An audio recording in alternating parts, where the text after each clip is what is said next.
Okay, so I've seen a few comments now online that the Vanquish isn't very good on gold. All this gold's been found with the Vanquish. So we're in coin mode, V8 coil, tone back on the sensitivity a little bit because we're inside, although this machine has a really excellent noise cancel. Noise cancel is a way of the machine stopping interference with the EMI. So we'll do big. Now we're in coin mode, but it won't matter which one. It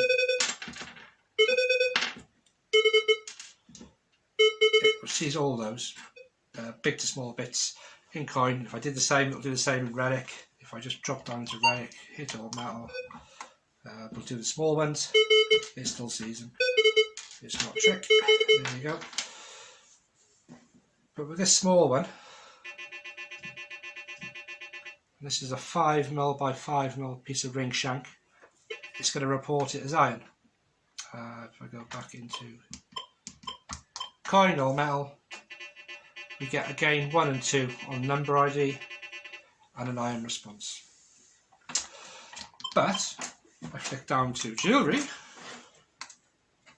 we're back to a conductive response. We get a conductive tone.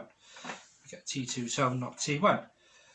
Now the reason this is because tone breaks differ. Now a tone break is where the audio transitions from one tone to the next. So T1, which is iron, in coin and relic on the Vanquish, it is set at 2. So you're going to get an iron tone or an iron response right up to 2. 2 on the TID.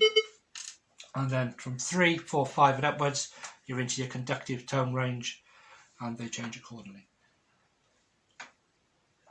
In jewellery, that T2 tone break sits at 0. So you get a T1 iron response up to 0, and then 1, 2 and upwards are your conductive tones. So it's worth bearing in mind that there is a difference between the tone breaks between the modes and when you can use this to your advantage.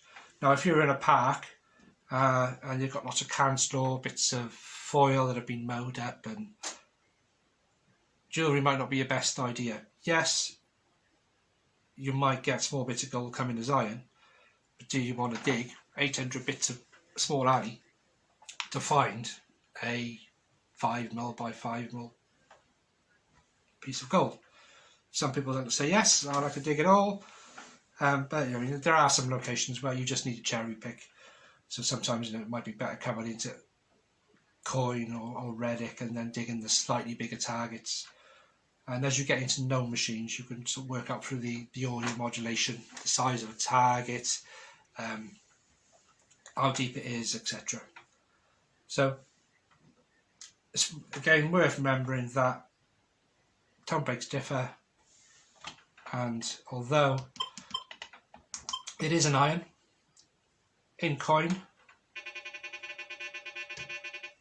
you're going to get an iron tone for it. If you go into jewellery, you're going to get a conductive tone, and it's purely down to the tone breaks. The machine still sees it, it's just how it reports it.